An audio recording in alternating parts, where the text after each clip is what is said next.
नमस्कार, मैं हूं दर्शना काला और आप देख रहे हैं लाइव टीवी समाचार। आइए करते हैं खबरों की शुरुआत, लेकिन उससे पहले एक नजर आज की हेडलाइंस पर। योगी सरकार पर उठे सवाल, स्कूल में नहीं रहती प्रधानाचार्य, शिक्षा के साथ खिलवाड़। वाराणसी में अज्ञात कारणों से खेत में लगी आग, गेहूं की फसल जलकर हुई खाक। पुलिस लाइन में आयोजित हुआ कार्यक्रम, स्कूल चलो अभियान का किया शुभारंभ।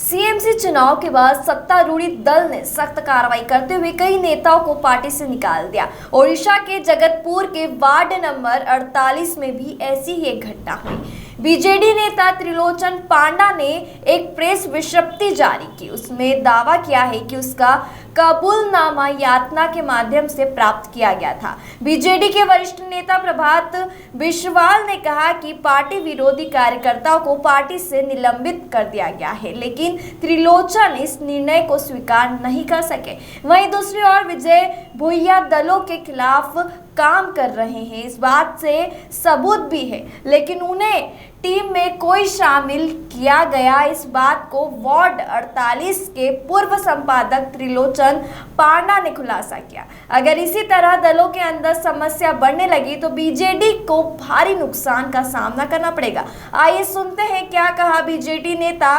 त्रिलोचन पांडा ने इस रिपोर्ट के जरिए। उड़ीसा से रमेश मोहला की रिपोर्ट। त्रिलोचन पांडा ते अन्याय भाव में उच्चक्री गोष्ठी कथार मत जिलार साधारण संपादक पदर अब्याहति दि जा संबंध में आपको कहली जे किसी कुचक्री गोष्ठी मत माने बदनाम करने ये पंथा ग्रहण कले। दलर विभिन्न प्रकार सभा समिति दलर रैली रे मु सहयोग करे कि नहीं सब सांबादिक बंधु मैंने भल भाव जानी। तेणु मु अनुभव कर गोटे मिथ्या कुत्सा रटना यहाँ एंटी एक्टिविटी कली बोली कौटी एंटी एक्टिविटी कली तार ठोस प्रमाण अच्छी कि 48 नंबर वार्ड रे मते कौन दायित्व दि जा नाला। मत प्रथम इलेक्शन पूर्व कहला आप इलेक्शन जो संयोजक संचालक रे किंतु जिते प्रार्थी चयन क्षेत्र है मुझे मना कर दी ना मु निर्वाचन परिचालना करें सहयोग करी ना, मोर देह असुस्थ तेणु मुझे ना। विजय भुइया संपर्क में मुझे कहबी गोटे बड़ चोर सी कह नाई मु साधु, यहाँ हूँ कथा। 14 मसीहा 9 मसीहार इतिहास मुझे लिखिदे से समक्ष आपड़ जानते 9 मसीह से दीपास्मिता गिरी निजे कैंडिडेट करते आम धर्मानंद बेहरा कही विड्र करेलु। 2014 मसीह से विद्रोही प्रार्थी न होई सीधा सड़क भाव जगतपुर गाँ भितर जोटि 1500-2000 भोट अच्छी सेठी निरोध पण्डा सपक्ष में पद्मफूल प्रचार कले और प्रचार करने द्वारा सेठी से प्रार्थी विजय है। वर्तमान सी कहते मुझे ए निर्वाचन में 939 खंड भोट्रे गाँव में जड़े स्वाधीन प्रार्थी जीतला जोटा कि ता भितर सालिस थी कौन ता सेठिकार जनसाधारण कहे। मुझे न्याय चाहूँगी जो जहाँ सत्य ता पदाक आसू एवं जी मिथ्या कही से तार दंड पाऊ। मोर देवाशीष सामंतराय को अवगत कर सभापति जी अच्छा कटक जिलार एवं कटक जिलार संगठन संपादक प्रसाद नायक विधायक और पूर्वतन विधायक एवं इलेक्शन कोऑर्डिनेटर जे कि रिपोर्ट देवे मु कोठी कौन करुली जे तापस कुमार महांती को मोर चिठी प्रेरण कर रिपोर्ट आधारित ऊपर। बिहार विधान परिषद के हो रहे मतदान में सोमवार को बिहार के 3 मंत्रियों ने सुबुल अंचर कार्यालय में पहुंचकर मतदान किया। अत्यधिक उम्र के बावजूद ऊर्जा मंत्री विजेंद्र यादव ने घंटे भर लाइन में खड़े होकर मतदान किया। इस दौरान उनके साथ वन और पर्यावरण मंत्री नीरज कुमार बबलू भी मौजूद थे। इससे पूर्व उद्योग मंत्री शहनवाज हुसैन ने भी पहली बार विधान परिषद के मतदान करने के बाद बिहार के सभी सीटों पर एनडीए की जीत होने का दावा किया। मतदान करने के बाद ऊर्जा मंत्री विजेंद्र यादव ने कहा कि बिहार की जनता लगातार 15 सालों से उन्हें अपना प्यार दे रही है। उम्मीद है कि इस बार भी जनता द्वारा चुने गए प्रतिनिधियों का अपार प्यार मिलेगा। वहीं कई उम्मीदवारों ने वन और पर्यावरण मंत्री नीरज बबलू पर इस चुनाव में धन बल और बाहुबली के उपयोग करने के आरोप पर पर्यावरण मंत्री ने कहा, जिनको जनता का समर्थन नहीं है वो इसी तरह का आरोप लगाते हैं। दरअसल एनडीए से सुपौल, सरसा और मधेपुरा सीट पर वन और पर्यावरण मंत्री नीरज बबलू की पत्नी नीतून सिंह इस बार चुनावी मैदान में है। इससे पूर्व भी वो इस सीट से विधान परिषद चुनी गई है। सुपौल से पप्पू आलम की रिपोर्ट। देखिए, हमने वोट डाल दिया है और वोट मतदान तो गुप्त होता है और ये भी हमें मालूम है कि पूरे बिहार में एक तरफा नतीजा हम लोगों के पक्ष में आएगा, इसमें कोई शक की गुंजाइश नहीं। इसी चुनाव में ऐसे हमने विधानसभा, लोकसभा में तो बहुत बार वोट डाला है और उसमें मोहर होता है और बाद में तो ईवीएम आ गया, लेकिन एमएलसी के चुनाव में हमने पहली बार वोट डाला है और हम सबको उम्मीद है कि हम लोगों के गठबंधन कुछ प्रत्याशियों का आरोप है, कि धन बल और बाहुबल का प्रयोग किया जा रहा है। कहीं दिख रहा है आपको धन बल बाहुबल? यहाँ तो निष्पक्ष चुनाव है। एनडीए की सरकार भी है और एनडीए का उम्मीदवार है। जनता ने हम लोगों को आशीर्वाद दिया था, जैसे असेंबली की चुनाव में, इस चुनाव में जनता का आशीर्वाद हम लोग को मिलेगा निश्चित तौर से। हम लोग जीतते हैं, जिनको जनता का कोई समर्थन नहीं है वो इसी तरह का आरोप लगाते हैं। बेचारा आरजेडी है या विपक्ष के जो लोग हैं वो आरोप के भरोसे जिंदा है। वाराणसी में रोहनियादी तहसील बार एसोसिएशन राजा तालाब के उपाध्यक्ष अधिवक्ता आनंद पाल के नेतृत्व में सोमवार को तहसील के दर्जनों अधिवक्ताओं ने 3 दिनों के आश्वासन के बाद भी जब तक तहसील के दोनों मुख्य गेट पर सुरक्षा कर्मियों की तैनाती और सीसीटीवी कैमरा चालू नहीं हुआ तो उसके विरोध प्रदर्शन में करते हुए नारेबाजी की। साथ ही एसडीएम राजा तालाब और एसओ सदर का ध्यान आकृष्ट कराकर जल्द से जल्द समस्या समाधान की मांग की। प्राप्त जानकारी के अनुसार बीते 31 अप्रैल को तहसील परिसर में महिला अधिवक्ता के साथ हुए छेड़छाड़ सहित मारपीट के मामले के बाद 24 घंटे चले धरने प्रदर्शन के बाद धनारत स्थल पर पहुंचे सीओ सदर अखिलेश राय और एसडीएम राजा तालाब उदय भान सिंह ने 3 दिनों के अंदर आरोपी की गिरफ्तारी सहित 3 मांगे पूरी करने का आश्वासन दिया। वाराणसी से नेहा पाठक की रिपोर्ट। परिचय क्या है? मैं सर्वजीत कुमार भारद्वाज तहसील बार एसोसिएशन का पूर्व अध्यक्ष। क्या मामला है दिग्जी, आज आप लोग तहसील के गेट पे खड़े हैं, बाहर नारा लगा रहे हैं? यह है कि पूर्व में भी तहसील में भूमाफियाओं द्वारा अधिवक्ताओं को धमकी दी गई, तमाम वारदातें ऐसी हुई जिसके बाद जो है सीसी कैमरा लगवाया गया। लेकिन पुनः इस समय भूमाफिया इतने हावी हैं कि सीसी कैमरा तक उनकी सह पर बंद करा दिया गया है।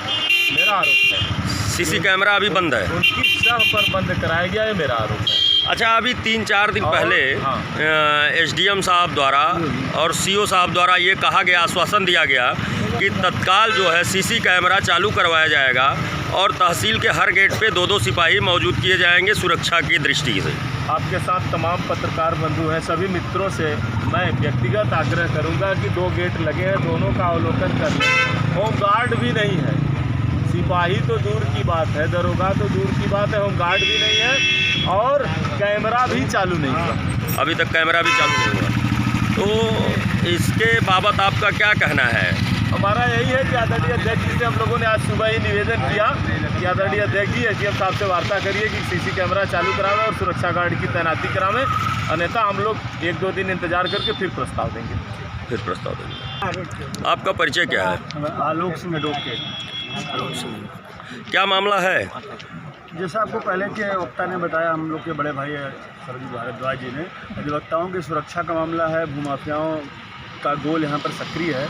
ऐसे में प्रशासनिक स्तर पर बहुत सारे काम किए गए हैं, एसडीएम साहब से भी बातचीत हुई है, प्रशासन मुस्तैद है, कुछ त्रुटि रही है उसको देख करके ठीक कराने की आश्वासन एसडीएम साहब से मिला। तो क्या उस आश्वासन एसडीएम साहब द्वारा जो दिया गया, क्या वो पूरा हुआ? नहीं, आगे इसके पहले एसडीएम साहब ने कहा कि इसके पहले भी हम लोगों ने ठोस कार्रवाई किया है और बार एसोसिएशन और प्रशासन स्तर पर जो बातचीत हुई है, हमको उम्मीद है कि कार्रवाई होगी, ठोस होगी और जो इस सब तरीके का कब होगी? शीघ्र ही होगा, आने वाले समय में जल्दी ठीक होगा। आपका परिचय क्या है? हम पूर्व अध्यक्ष राजा तालाब सुनील सिंह और हमारे मित्र छेदीलाल यादव जी भी पूर्व अध्यक्ष हैं। देखिए क्या मामला है, आज आप लोग तहसील गेट पे खड़े हैं।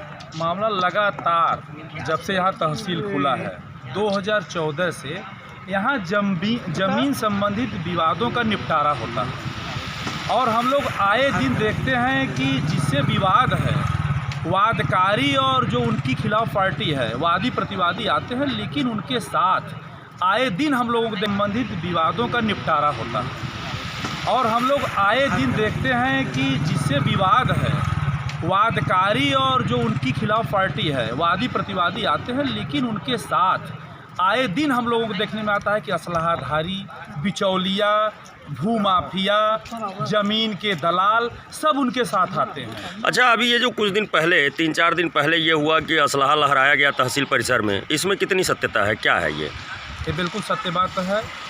यहाँ पे एक घटना घटित हुई थी महिला अधिवक्ता के साथ, जिसने आरोप लगाया कि हमारे साथ छेड़छाड़ हुआ और मुकदमा भी पंजीकृत हुआ 354 में, और उसी का भाई अधिवक्ता दिव्य बाहर गया। हम लोग डांटे कि हाँ ठीक है, अब आप लोग घर जाइए, और जो ही बाहर निकला तो जिसके साथ वारदात हुई थी, जो लोग थे प्रतिवादी दबंग भूमाफिया टाइप के, उनका एक भाई असलहा ले करके यहाँ से कैंपस तक दौड़ाता हुआ गया। उसके बाद जब वकील लोग दौड़े तब वो किसी तरह से यहाँ से बाहर से निकल के भागा। उसी समय यहाँ धरना हुआ और एसडीएम साहब, सीओ साहब दोनों लोग आए धरना स्थल पे और उन्होंने कहा कि आपकी क्या मांगे हैं। उसमें 2 मांगे हम लोग की, एक जो उनके साथ उनका FIR हो और वो उनकी गिरफ्तारी हो, और उसमें एक बहुत अहम मांग थी कि हम लोग अधिवक्ता बंधु यहाँ पे रहते हैं और यहाँ पे गेट पे 2 गेट है, एक गेट और है जिसपे कोई गेटें नहीं लगा है, एकदम खुला है, उस पर सिर्फ टीन का चद्दर लगा हुआ है।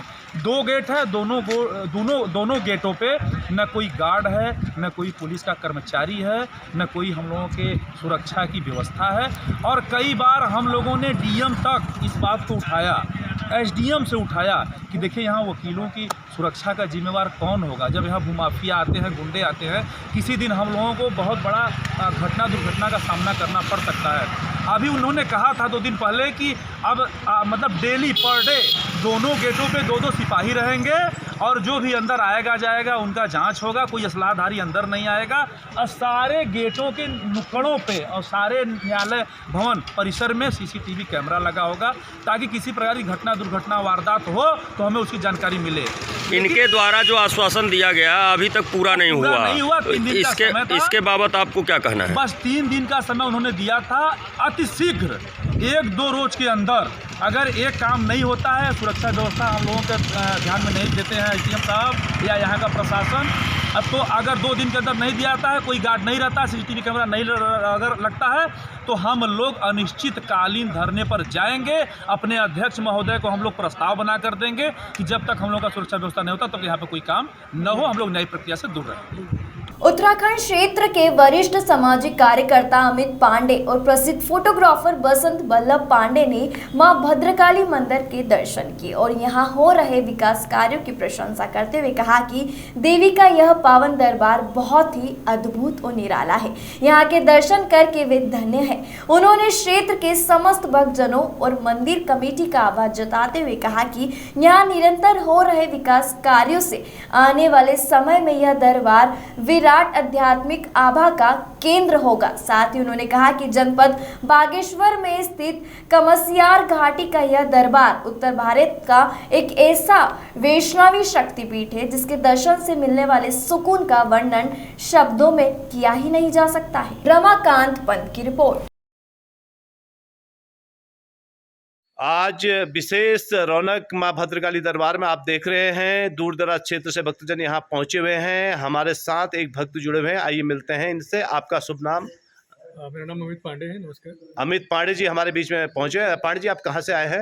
मैं मूल निवास मेरा गिरमपारी मझेड़ा है, जी। हाल निवास मेरा हल्द्वानी है। जी जी। तो हल्द्वानी से मैं यहाँ के मुख्य संरक्षक श्रीमान योगेश पंत जी के माध्यम से मुझे यहाँ के बारे में पता चला। जी जी। और मन में भावनाएं थी और माँ की शायद आज्ञा रही होगी जी। तो मेरा बड़ा सौभाग्य रहा कि मैं यहाँ पहुँच पाया और इस अलौकिक छटा को न सिर्फ मैं आंखों से देख पा रहा हूँ बल्कि मैं मन के भाव में इसको बहुत अच्छे से समझ पा रहा हूँ, सहज पा रहा हूँ। यहाँ जो शांति है और जो देवी कृपा है जी, वो अलौकिक है, उसका वर्णन शायद मैं अपने शब्दों में कर पाऊँ। अच्छा, आप अव्यक्त भाव से यहाँ पर पहुँचे, लेकिन आप ये बताइए कि आप इससे पहले भी कभी आए हैं? नहीं, भद्रकाली ये मेरे जीवन में पहली बार था। अच्छा। मैं यहाँ आ पाया।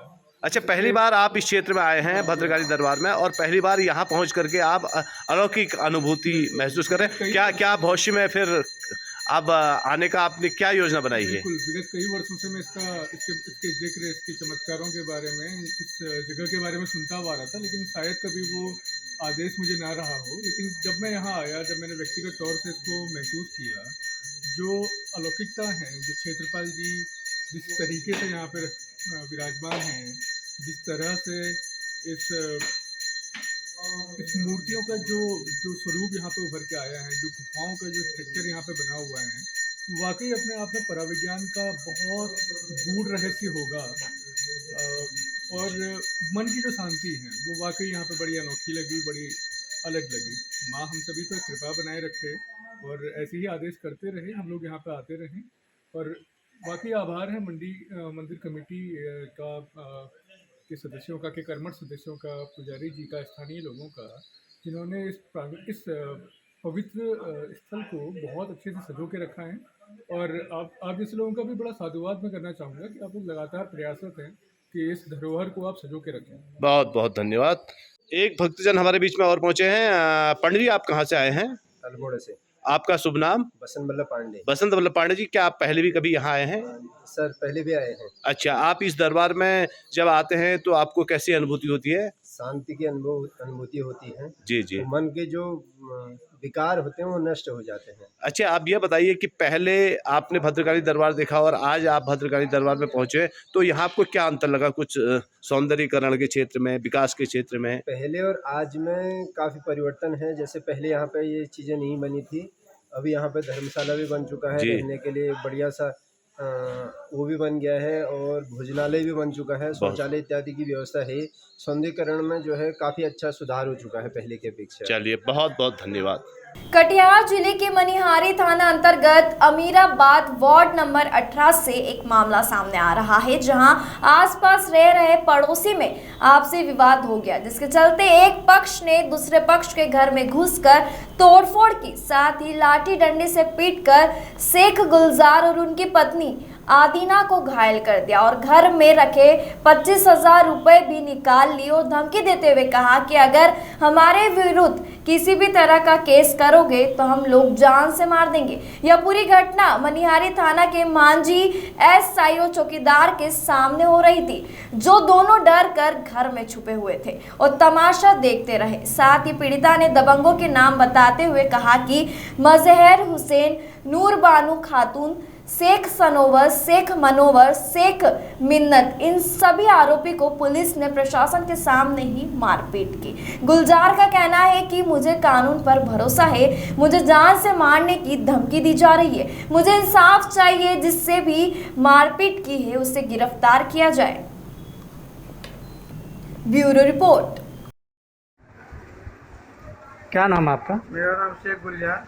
क्या घटना घटा आपके साथ में? मेरे साथ मारपीट जमीनी संबंधी विवाद को लेकर के 3/4/2022 को संध्या 5 बजे शाम में वो मनिहारी थाना से विनय माझी जो कि ASI हैं, वो गए थे इंक्वायरी में, और उसी क्रम में जो से मजहर हुसैन पिता स्वर्गीय जिन्नत हुसैन, शेख सनवर पिता मजहर हुसैन, नूर बानो पति मजहर हुसैन, शेख मिन्नत पिता मजहर हुसैन, शेख मनोवर पिता मजहर हुसैन, पांचों ने मिलकर हम लोगों को रोड में घसीट के मारपीट किया।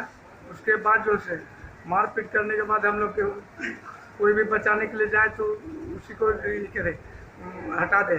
आप हम लोग मार खाते हुए घर घुसे, घर पर मेरे घुस करके वहाँ भी पूरी तरह से हमें और हमारी पत्नी जो कि पूर्व में सरपंच थी, मैं भी वर्तमान, क्या नाम है पत्नी का? पत्नी का नाम बीबी अदीना है और मैं भी पूर्व में सरपंच था दक्षिणी काटाकुश पंचायत का। वो जैसे लोग घर में 5 आदमी गए और बुरी तरीके से लाठी से रड वगैरह लेकर के पूरा मारपीट करने लगा और मेरी वाइफ को, मेरी पत्नी को, बीबी अदीना को अर्धनग्न कर दिया, जिससे उसका सारी साया ब्लाउज सब फाड़ दिया। उसमें दूसरे आदमी आकर फिर क्या किया कि मेरे सर पर जो से ये शेख सनवर जो से सग में चाकू से प्रहार कर दिया, जिससे हम जख्मी हो गए, खून से लहूलुहान हो गए। उसके बाद हम ये देखते हैं कि वो लोग घर पर सब प्रवेश किया। मेरे घर पर एटेची पर रखा 25,000 रुपया था, जो 2 रुपया जो से ताला तोड़ कर एटेची का निकाल लिया और निकाल के हमको धमकी दिया कि केस करोगे तो तुम्हें जान से मार डालेंगे। तो हम जो से फिर हॉस्पिटल हम आए पहले। नहीं, आप ये मारपीट के बाद आप थाना गए? जी, थाना गए। कौन सा थाना गए? मनियारी थाना गए। ठीक है। मनियारी थाना में उन्होंने प्रशासन ने कहा कि आप एक काम के आवेदन लिखा के और इंजरी करा करके यहाँ थाना में दीजिए। फिर हम इंजरी करवाए। इंजरी कराने के बाद फिर मेरी पत्नी फिर आई, बाद में उसको लाने वाला कोई नहीं था, फिर लाया उसको, ला करके जो से फिर उसका भी इंजरी हुआ। फिर लिखित आवेदन हम थाना को दिए। थाना मनियारी थाना SHO से मेरा यही अनुरोध है कि उत्तर प्रदेश के जनपद बांदा से एक मामला सामने आ रहा है, जहां पर योगी सरकार की छवि को धूमिल करने का कार्य किया जा रहा है। आपको बता दें कि योगी सरकार में जनता को लाभ पहुंचाने के लिए योजनाएं तो बहुत है और शिक्षा के लिए भी योगी आदित्यनाथ की सरकार अच्छा कार्य कर रही है, लेकिन कुछ ऐसे लोग होते हैं जिनकी वजह से सरकार का नाम बदनाम होता है। बताते चले कि जनपद बांदा के ग्राम पंचायत कुचोली प्राथमिक विद्यालय कंपोजिट क्षेत्र कमासिन जनपद बांदा के विद्यालय का हाल कुछ यही बयां कर रहा है। दरअसल इस विद्यालय की प्रधानाचार्य सारिका शुक्ला के चर्चे भी जिले भर में है, लेकिन इसकी हिम्मत है कि उनके खिलाफ कोई आवाज उठाए। जब स्कूल का हालचाल जानने के लिए मीडिया कर्मी पहुंचे तो बताया है कि बच्चों को दूध नहीं मिलता है, फल नहीं मिलता है, मिलता भी है तो कभी कभी बारी मिलता है, वो भी जब प्रधानाचार्य स्कूल आती है तब बच्चों को फल और दूध मिलता है।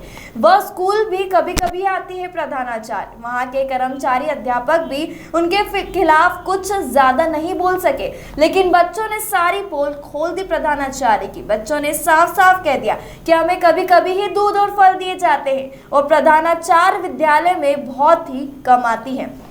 इस दौरान उपस्थित राजा विश्वकर्मा जिला पंचायत सदस्य भी मौजूद रहे, जिन्होंने साफ साफ शब्दों में बताया कि इस विद्यालय की हालत बहुत ही खराब है और बच्चों का भविष्य अंधकार में डाला जा रहा है। अब देखना यह है कि क्या योगी सरकार की छवि ऐसे लोगों की वजह से धूमिल होती रहेगी या फिर शासन प्रशासन इस पर कोई कार्रवाई करेगा। Bureau report. क्या नाम है बेटा तुम्हारा? कौन से विद्यालय में पढ़ते हैं आप? क्या नाम है आपके विद्यालय का? प्राथमिक विद्यालय कुचौली। आपके विद्यालय में कितने अध्यापक नियुक्त हैं? आज हाँ, 3 अध्यापक। क्या नाम है तीनों अध्यापकों का जो हैं मौके पे?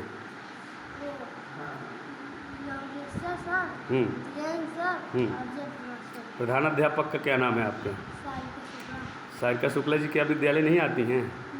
कभी आती है। आज आई थी विद्यालय? हाँ आई थी, लेकिन क्या चली गई है। कितने बजे आई थी और कितने बजे चली गई? 8 बजे लगभग आई थी। अच्छा। और कहा 10:30 बजे। अच्छा, ये बताओ बेटा, आज खाने के लिए क्या बना था? सब्जी चावल। सब्जी और चावल। सोमवार को फल मिलता? कभी कभी मिलता है। हर सोमवार को फल नहीं वितरण होता? दूध? दूध भी हर बुध को नहीं मिलता, कभी कभी मिलता है। दूध भी कभी कभार देती हैं मैडम? अच्छा, क्या नाम बताया प्रिंसिपल साहब का? आपको क्या नाम है प्रधान अध्यापक का? सारिका शुक्ला। चलिए, क्या नाम है आपका? सपनी। विद्यालय में क्या कार्य करती हैं आप? रसोइया का? हाँ, रसोइया। रसोइया क्या बनाया था आज? सब्जी चावल। बच्चों ने आरोप लगाया है, बोले कि हमें जो है हर सोमवार को फल नहीं दिया जाता है। नहीं सर, हम अपने हाथ से सर बांटे थे ना, बटाते हैं हमसे, बटाते हैं जब छुट्टी रही तब नहीं बांटे हम। अच्छा, जब प्रधान अध्यापक छुट्टी में रहती है फिर नहीं बांट रहा। और दूध सर बांटता है, मतलब बुधवार को, हर बुधवार को दिया जाता है सर। जब छुट्टी में है तब नहीं बांटते हैं, जब छुट्टी में नहीं है तब बांटते हैं। अच्छा, अगर प्रधानाध्यापक छुट्टी में है तो बच्चों को फल व दूध नहीं दिया जाता है, जब रहती हैं तब देती हैं। अब सब अभी का हम नहीं बता सकते। क्या नाम है सर आपका? मेरा नाम राजा विश्वकर्मा है, जिला पंचायत सदस्य वार्ड नंबर 1 से शिक्षा समिति का अध्यक्ष हूँ मैं। अध्यक्ष जी, यहाँ कुचौली क्षेत्र में एक विद्यालय से प्रकरण आया है। जी जी जी। यहाँ पर आज हमारी टीम गई जी, जहाँ पर मौके पे हमने देखा कि अध्यापक तो मौजूद थे, सहायक अध्यापक वगैरह जी, लेकिन जो प्रधानाध्यापक हैं जी, उनकी लापरवाही का तो कुछ कहना ही नहीं है। लापरवाही, मैं स्कूल एक बार नहीं 2 बार गया, लेकिन वहाँ स्कूल में प्रधानाध्यापक की मौजूदगी नहीं पाई गई। हाँ, बच्चों के द्वारा बताया गया कि यहाँ पे सुचारू रूप से शिक्षा का जो शिक्षण होना चाहिए, बच्चों में भविष्य डालना चाहिए, वो भविष्य नहीं है। आप एक प्रश्न, मैंने एक बच्चे से जब पहली बार आया, एक प्रश्न पूछा, उसने ना दे पाया, कक्षा 5 के लड़के से। बिल्कुल। और बच्चों ने हमें ये भी जानकारी दिया जी कि उनको जो है सोमवार को जी फल नहीं दिया जाता, बुधवार को दूध नहीं दिया जाता, और दिया भी जाता है तो कभी कभार। इस संबंध में आप क्या कहना चाहेंगे? और ये जो बच्चों के साथ खिलवाड़ किया जा रहा है, जो बच्चों का शोषण किया जा रहा है, इसमें कार्रवाई होना चाहिए। इसमें कड़ी से कड़ी कार्रवाई होनी चाहिए। जो भी इसमें दोषी है उसको दंड देना चाहिए। चलिए, थोड़ा उच्च अधिकारियों तक बात रखिए। जी बिल्कुल, अवगत कराएंगे हम लोग। बच्चों के भविष्य जी का बिल्कुल सवाल बिल्कुल। है। हाँ, बच्चों का भविष्य का सवाल है। क्या नाम है सर आपका? योगेश्वर कुमार। कौन से पद पर तैनात है यहाँ पे? सहायक अध्यापक। कौन सा विद्यालय है? कंपोजिट विद्यालय कुचौली। कुचौली। ये बताएं, यहाँ कितने अध्यापक हैं टोटल? यहाँ पे हेड इंचार्ज सारिका शुक्ला और सहायक अध्यापक मैं और धीरेन्द्र कुमार जी हैं। शिक्षा मित्र में जयप्रकाश द्विवेदी जी, लक्ष्मी मैडम, गुड़िया मैडम। इस समय प्रधानाध्यापक जी आपके कहाँ हैं? प्रधानाध्यापक को बिना किसी को बताए 10 बजे ऑफिस में उधर वाली में ताला लगा के चली गई। अच्छा, विद्यालय आई थी? हाँ, विद्यालय। विद्यालय कितने बजे आई थी वो? विद्यालय को आई थी 8 बजे। 8 बजे। इसके बाद कितने बजे चली गई हैं? 10 बजे। 10 बजे चली गई हैं। किसी प्रकार का कोई कारण नहीं बताया? कोई कारण नहीं बताया। अच्छा, डेली आती हैं मैडम? उनका डेली आने का कोई रूटीन नहीं है। अच्छा, कभी कभार आती हैं? महीने में 4 बार नहीं, ऐसा नहीं है। हफ्ते में अगर मान लीजिए 3-4 दिन आती हैं, 2 दिन बाकी गायब रहती हैं। चलिए, ठीक है। आपका परिचय सर? मैं ग्राम पंचायत कुचौली प्रधान हूँ। प्रधान जी, आपके ग्राम पंचायत में एक प्राथमिक विद्यालय है कंपोजिट। उसमें हम लोग भ्रमण करने के दौरान पाया कि प्रधानाध्यापक अनुपस्थित हैं। तो क्या आप नहीं कभी विद्यालय भ्रमण करने जाते? हम भ्रमण नहीं करते, हम वहाँ नहीं जाते हैं, क्योंकि वो कभी कभार आती हैं। क्या कारण है जो आप नहीं जाते विद्यालय? फर्जी सब कुछ काम करती हैं, तो इसी वजह से हम लोग नहीं जाते हैं। वो गलत कहीं गए तो कहती हैं कि आप यहाँ आए थे, रजिस्टर देख रहे थे, ये कर रहे हो, वो कर रहे हो, इसलिए हम नहीं। और वहाँ जो बच्चे पढ़ते हैं उन्होंने आरोप लगाया है कि उन्हें फल फ्रूट नहीं दिया जाता सोमवार को, न दूध दिया जाता है बुधवार को। कई बार कहा हूँ तो दूध और फल में गड़बड़ी बहुत ज़्यादा करती हैं। 1-2 लीटर दूध लाती हैं, पता नहीं कैसे उसमें पानी वानी मिलवा के पिला देती हैं। फल वल तो जब आती हैं तभी तब देती हैं, नहीं कोई ज़रूरी नहीं। यानी आती बहुत कम है। ये बहुत बड़ी शिकायत है। तो इसको लेके आप कभी प्रधानाध्यापक से इस संबंध में चर्चा नहीं करते? कई बार कहे हैं, लेकिन वो सब क्या किया? तो 1 घंटे के लिए आती हैं बस। तो इसकी शिकायत वगैरह नहीं कही आपने? डीएम साहब के यहाँ बांदा में 21 मार्च को BSA साहब, ABSA साहब हर जगह किए हैं, ऐसा नहीं है। अच्छा, तो किसी तरह की अभी तक कोई कार्रवाई हुई नहीं है? कुछ नहीं हुई। चलिए। वाराणसी के मिर्जा मुराद थाना क्षेत्र के भिखारीपुर गांव में सोमवार को अज्ञात कारणों के चलते गेहूं के खेत में आग लग गई। आग लगने से लगभग 7 बीघे गेहूं की फसल जलकर खाक हो गई।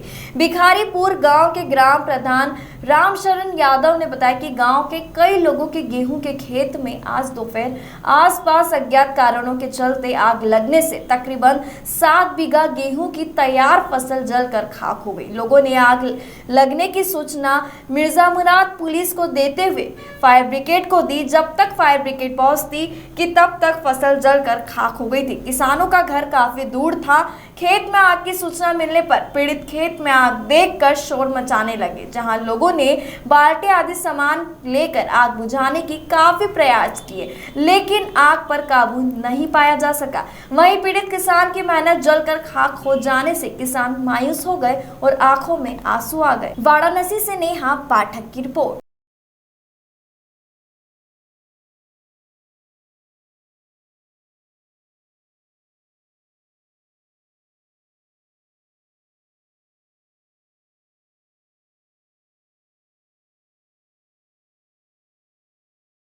बहराइच में स्कूल चलो अभियान कार्यक्रम का शुभारंभ संविलियन विद्यालय पुलिस लाइन में आयोजित हुआ। कार्यक्रम के दौरान कस्तूरबा गांधी आवासीय बालिका विद्यालय तेजवारपुर की छात्राओं ने सरस्वती वंदना की प्रस्तुति भी दी। अन्य विद्यालयों के बच्चों ने बेटी बचाओ बेटी पढ़ाओ, घंटी बजी स्कूल की शिव तांडव नृत्य, स्कूल चलो अभियान, बेटी हिंदुस्तानी की और देशभक्ति से ओत प्रोत रंगारंग सांस्कृतिक कार्यक्रम की प्रस्तुतियां की।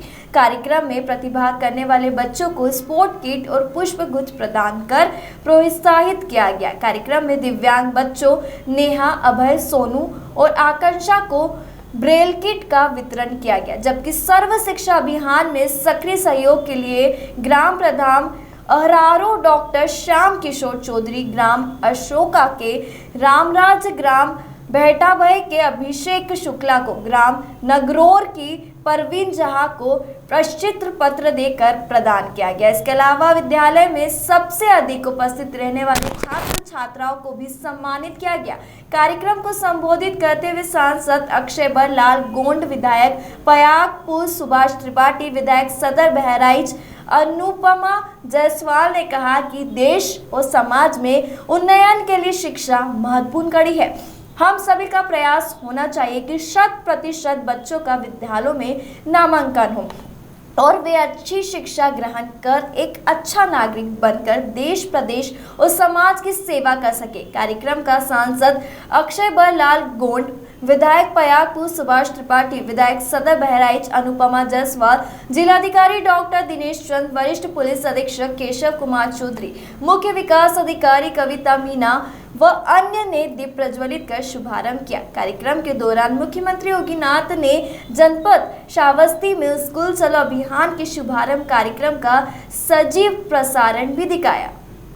शरद विश्वकर्मा की रिपोर्ट।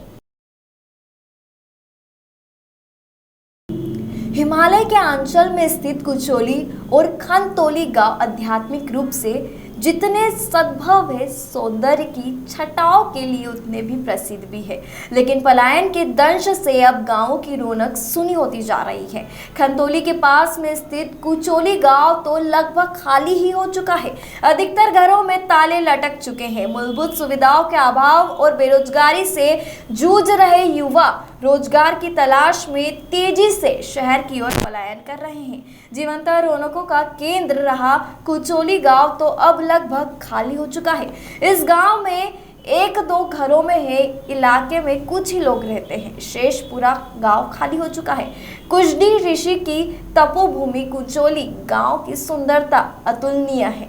रमणीक पहाड़ियों के बीच में बसे इस गांव में ऋषि कुशड़ी का हवन कुंड अनमोल धरोहर के रूप में गांव के आध्यात्मिक सद्भावशीलता को दर्शाता है। जनपद मुख्यालय से लगभग 40 किलोमीटर की दूरी पर स्थित खनतोली गांव ने देश को एक से बढ़कर एक अवसर भी दिए हैं। जटिल परिस्थितियों में शिक्षा ग्रहण करके इस गांव के लोगों ने देश भर में नाम रोशन किया है। गांव के हर आंगन से एक अवसर ही निकला है। इस गांव के निकली प्रतिभाओं की लंबी सूची है। रमाकांत पंत की रिपोर्ट। गाँव जो जनपद बागेश्वर का एक बहुत महत्वपूर्ण गांव है, आध्यात्मिक की अलौकिक विरासत वो इतिहास को अपने आप में समेटे हुए है। बहरहाल पलायन के कारण यह गांव भी अब इतिहास सा बन गया है। एक दो घर पर हैं। आज इस जन्म लेने वाले, अपनी मातृभूमि से असीम स्नेह रखने वाले एक बंधुवर हमें इस गांव में मिले हैं। आपका शुभ नाम? गुरुदेव चंद पंत जी आज आए हैं। मातृभूमि का स्नेह इन्हें यहाँ है। और गुरु जी, हम ये जानना चाहेंगे कि आप अपनी जन्मभूमि में हैं, कितने समय बाद यहाँ आ रहे हैं? मैं आज 3 साल में यहाँ पर आ रहा हूँ जी। उससे पहले जब मैं बचपन से मैं जब पढ़ता था तो यहाँ से पढ़ने के लिए गए। BSc MSc सब अल्मोड़ा से किया। उसके बाद रोजगार में आए तो टीचिंग व्यवसाय में आ गया। अभी मैं प्रधानाचार्य हल्द्वानी राजकीय इंटर कॉलेज प्रतापपुर चकलवा से अभी भी सेवानिवृत्त हुआ हूँ जी। और बच्चे भी जो है मेरे सब पढ़ रहे हैं। यही कहानी हमारे हर आदमी की यही कहानी है कि जो पढ़ने के लिए यहाँ से बाहर निकले फिर वो वापस लौट के नहीं। अच्छा, आप मान कहीं ना कहीं रोज का अभाव रहा पहाड़, इसलिए लोग पढ़ते चले गए। रोजगार और चिकित्सा, ये 3 मूल व्यवस्थाएं वो यहाँ पर नहीं थी। मैं यहाँ पढ़ता था। मैं कांडा से पैदल स्कूल जाता था जी। अच्छा, कांडा की यहाँ से कितने किलोमीटर की दूरी पर है? कांडा की पैदल किलोमीटर दूरी 9-10 किलोमीटर थी। अच्छा, उससे किलोमीटर बैठता था। अच्छा। आज आप यहाँ पहुँचे, आपने यहाँ क्या देखा? आप यहाँ कितने घर लोग हैं? देख कर रोना आ रहा है कि यहाँ जब कभी छुट्टी में हम स्कूल के जब बंधु छुट्टी में आते थे तो इतने लोग यहाँ पर रहते थे। जो हमारा एक धारा था, नहाने की जगह तक नहीं करती थी। आज इस उजाड़ को देख करके मन इतना दुखित है, क्या करें। ये ऐसी व्यवस्था हमारी रही कि जो यहाँ पर से अगर किसी पहले से अगर एक बच्चे को अगर 5 पास करने के बाद अगर 6 में जाना होता था, वो कांडा या कमर देवी जाता था। तो यहाँ से लगभग बहुत दूरी पर पड़ती थी। और उसका जब बाहर सभी ने उन परिस्थितियों पढ़ने के बाद सब लोग बाहर गए। जो जहाँ जब पढ़ा पे वहीं जॉब में आया। जॉब में आने के पश्चात वो वहीं सेटल हो गए। और यही देखो बड़ा दुख होता है जहाँ पर हम करते थे और पूरा हमें यहाँ जो ना जीवन यापन के लिए पूरी राशि पड़ता था। तब मैं यहाँ से अपने लिए गेहूँ चावल में इस गांव से लेके जाता था। लेकिन देख कैसा रोना आ रहा है, क्या करूँ, मन व्यथित है कि बात करके है। अभी के लिए इतना ही। बाकी ताज़ा तरीन खबरों के लिए जुड़े रहे लाइव टीवी समाचार के साथ।